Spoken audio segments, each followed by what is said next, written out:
I'd like to think I'm a man that can admit when he's wrong, and I was wrong. For the past 2 months or so, 2.5, basically whenever Royal Rumble was, I've been saying that WrestleMania was going to suck really bad, and I was wrong. I ended up really liking the show.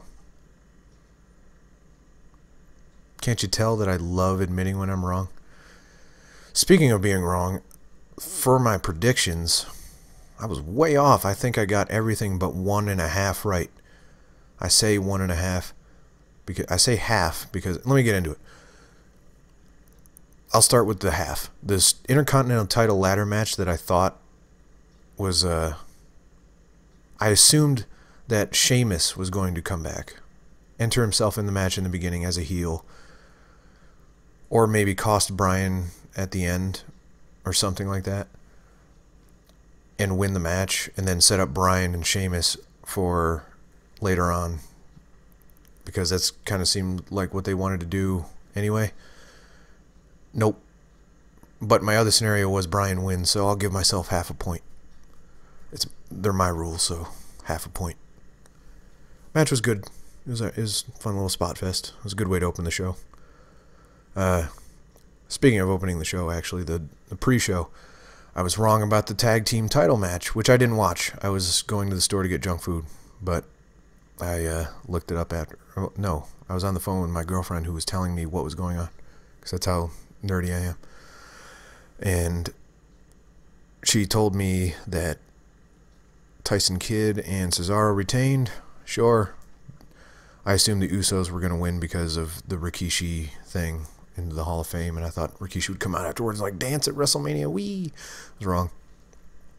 It's a recurring theme throughout the night. Another place where I was wrong is the Andre the Giant Battle Royal, where I assumed Mizdow was going to win. He didn't. But he did get what he needed out of it. I don't know why Big Show won. That's weird. Maybe because he's big and Andre was big, and I guess father and son, right? Because they... yeah. But Mizdow got what he needed out of it. Miz got what he needed out of it. The crowd got what they needed for them to need to get out of it. Try to say that 10 times fast. Or once. I didn't even say it correctly once. So I don't really care. That's fine. Then the IC title match, and then I want to say Rollins and Orton was after that. And that match was okay. I wasn't crazy about it.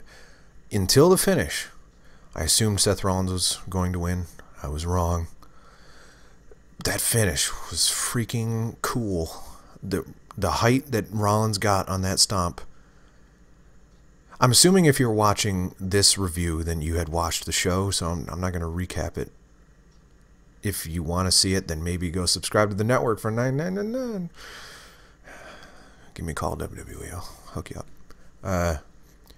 But yeah, it was really well done. They didn't screw up. It looked really cool. I didn't want Randy Orton to win, but if that's the finish that we get out of it, I'll allow it. Whatever, it's fine. Especially, I got more on Ron's later. You know what I'm talking about.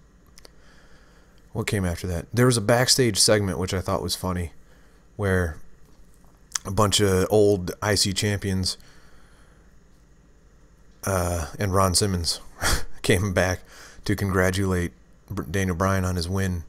It's as if, hey guys, no, don't worry, the IC title is going to be relevant again, and I know he wasn't in the main event, but all these guys love him, so please don't hate us anymore with this Bryan stuff.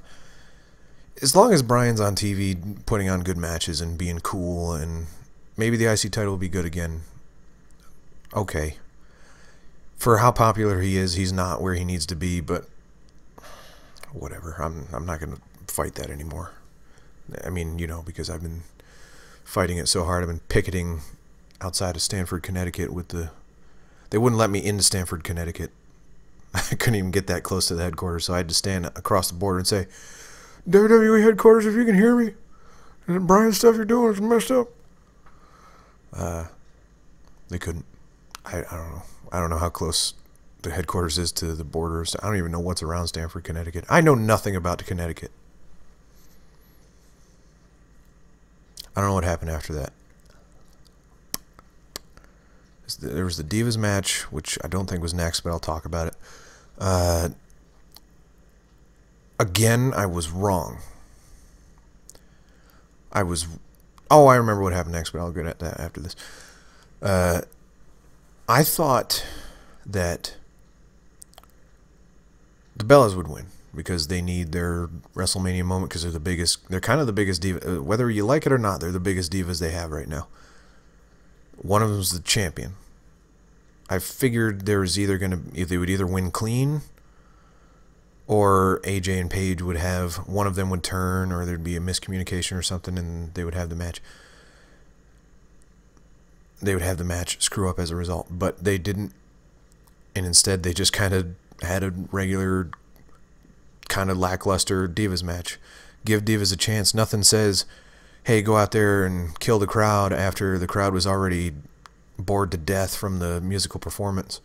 That crowd did not care about the musical performance, as they shouldn't, because it wasn't good. I guess the performance was fine, it's just not my thing, I guess. There wasn't enough time for them. I just don't think the main roster divas, not famously, come on, let's not exaggerate, Randy. I have said that I don't like women's wrestling. I have changed my mind. I don't know if I've said it here. I said it on the podcast I recorded with Adam, but I haven't said it here. I've changed my mind about women's wrestling thanks to NXT. Those matches are incredible. Not incredible women's matches. They're incredible matches. The Fatal 4-Way NXT Divas match was probably the best match on that show. Well, the fact that it's even in contention is pretty impressive, so. But yeah, I was wrong. AJ just seems to be phoning it in at this point. She's not selling the way she used to. The Widow's Peak at the end was barely locked in. It didn't seem good at all. Whatever, it was completely forgettable. Forgettable. Sting versus Triple H was the match I accidentally skipped over, and that's because I kind of had a beef with that match. It was fun, I guess, but the logic side of me would not allow that match to exist. Obviously it exists, so I can't say one way or the other. But so DX comes out to help Triple H. I don't know why DX would care. I don't know why DX is suddenly heel. I don't know why they would want to beat Sting, or they'd have a grudge against Sting, I guess, by extension, because they're friends with Triple H. But I don't know why their faces sometimes when they show up on Raw and heel when Triple H wants to be heel sometimes. Just super inconsistent. I also don't know why NWO would come out to defend Sting when they have a history of hating each other. I also don't know why. Well, I mean, the whole logic behind it is that it's the Monday Night Wars again. It's WCW versus WWE. That's kind of Triple H's side of the story this whole time, even though it shouldn't be that. It wasn't that. Sting has explicitly said so, that it is not that, because WCW doesn't exist. The revisionist history that WWE likes to put in our heads is not true. Triple H did not single-handedly destroy WCW. The whole thing was that Triple H was bad, and Sting doesn't like Triple H because he's bad. So to have NWO come out and say, yeah, we're fighting for WCW, which also doesn't make any sense, because none of those guys are just pure WCW guys. I'm not sure there are any pure WCW guys other than Booker T before WCW closed, and Sting. I'm not even sure Booker T. I don't have to. That's my history. I don't know. But yeah, so NWO shouldn't care about Sting. Half of those guys from NWO and DX were hugging it out the night prior. I realize that they're not in character or whatever, but it's still a little bit of a weird juxtaposition when less than 24 hours you were hugging each other and now you're fighting each other. The whole, I don't know how a baseball bat breaks through a sledgehammer. Well, that was a little weird. I don't know why Shawn Michaels suddenly agrees with Triple H's philosophy. I don't know if it's just because they're friends, but he has said before on Raw that he doesn't agree with how Triple H has become whatever. I don't know. I also don't agree. I was wrong. I thought Sting was going to win. He didn't. I don't know why Triple H would win that match. That was weird. That's one I can't wrap my head around. I don't understand the logic to that one. Yeah, that was a mess. It felt to me like Vince Russo. They had all these guest guys from the Monday Night Wars, and they even brought back Vince Russo to guest book it, because that's how it felt. It felt like a super huge mess. John Cena versus Rusev. Rusev might be my favorite wrestler ever now, and strictly because he came out on a tank. How can you not think that is the coolest thing of all time?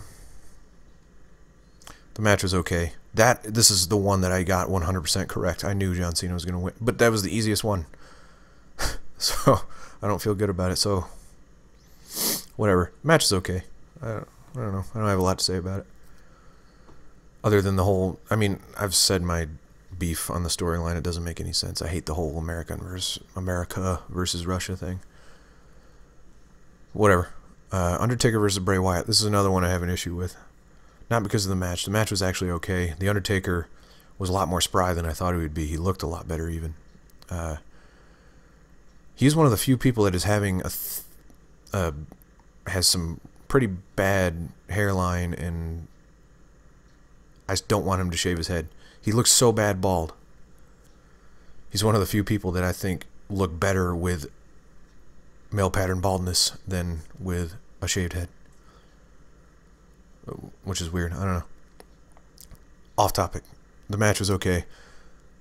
The only memorable thing that I can think of is when Bray Wyatt was in the, little reverse spider crawl thing, and Undertaker sat up, and it was fun. Bray Wyatt kicked out of the tombstone, which everybody seems to be losing their minds about, but that doesn't do it for me. It's WrestleMania. It's an Undertaker match. Of course he's kicking out of the tombstone. Everybody does it. I've done it. We've all done it. My dog, he's done it. Let's stop pretending like it's some miracle feat. He did what everybody does against The Undertaker at WrestleMania. I just don't like... There's another one where I was wrong. I figured they can't have Undertaker win because the streak's gone, even though I still think the streak probably should have gone to someone like Bray Wyatt. So I figured there's no chance that Bray Wyatt could lose now that the streak's over anyway, so who cares? Undertaker wins. What is it that just murders Bray Wyatt's career? He's over. He's going to be fired. There you go. It's over. Just pack it up. He's done. Silly. Yeah, I don't know. Am I missing something? Oh, there was the super long segment with The Rock, Triple H, Stephanie, and Ronda Rousey. I'm not a big UFC guy, but I know who Ronda Rousey is. And she kind of looks... like she's got a really good look. And I don't mean her physical appearance. I mean her stare. Like, she's got a good... I want you to die.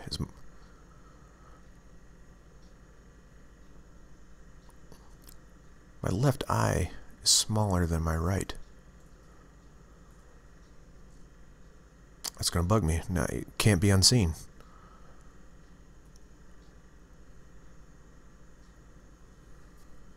I guess it doesn't matter. I'm just going to keep my eyes closed. I'm kidding.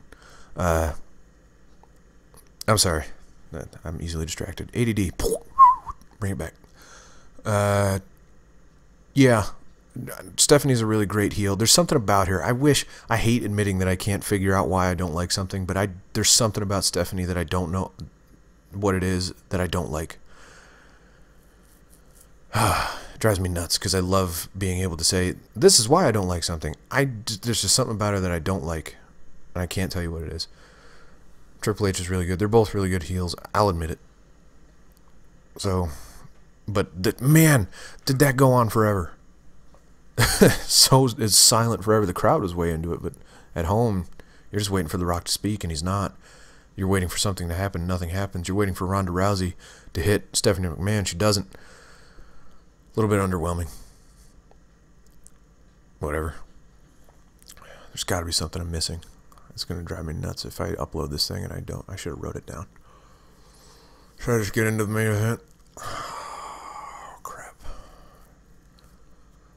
There's got to be something I'm missing. But who cares? You came for the main event, which was very, very good. Brock Lesnar is very, very good at what he does. Roman Reigns was booed out of the building. They booed the roof off the place. Did you see at the end there was no roof, there was sunshine. Because it's an outdoor stadium. Get it? You get the joke? Reigns was okay. He did his job. It was just fun watching Lesnar destroy Reigns for a while. I was wrong. I assumed that Reigns was going to win this match because, in fact, here's my scenario. I said that there's no way Lesnar can win this match because if Reigns can't beat him, nobody can beat him. You might as well just permanently cement the title around his waist because it's done. Especially with all the jacking off people have done all over Roman Reigns' face. Like, oh, you're the... Heyman comes out. Everybody in their prime, Austin, Bruno Sammartino, Rock, all these guys in their prime couldn't even touch you. And Daniel Bryan saying, all these people that love me, they should love you because you're way better than me. Crazy. So they couldn't have had Brock Lesnar win. Because if he can't do it, then the belt never leaves Brock Lesnar. And that's a problem.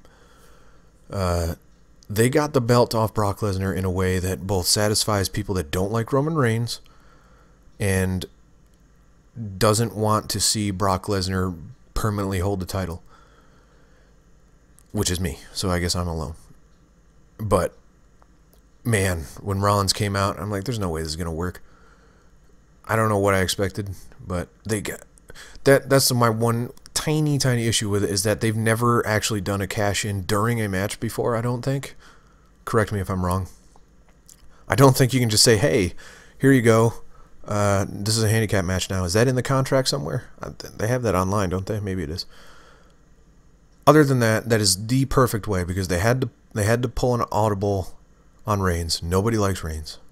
It is clear. It is not just a hardcore thing anymore. He's been booed ever since Rumble by everybody. They can't have Reigns beat Lesnar, but they also can't have Lesnar win because the belt can't be stuck on Lesnar. How do you get it off? Well, how about you have Rollins cash in and beat Reigns? Lesnar still looks like a god. Reigns, you know, he was destroyed the whole match, so he doesn't look that bad. And who cares? It's Roman Reigns. Nobody likes him. And Rollins is the coolest guy ever because he got the belt off. He saved the belt from going to Reigns. Brilliant. I really liked it. I was really pleased with how they ended that. That is the only possible... It is the best case scenario from what they booked. And I'm very pleased. I would be very interested. Well, I'm going to watch, so I wouldn't be very interested. I'm going to watch Raw tomorrow, and I'm excited to see what they do. I'm also excited for that crowd, because the post-Mania crowd's always really good. Because it's the same crowd, really. Really good show. Had a good time. Just solid and then great. With a couple of... But I mean, no show is perfect, so I'm pretty pleased with it. I got my $9.99 worth.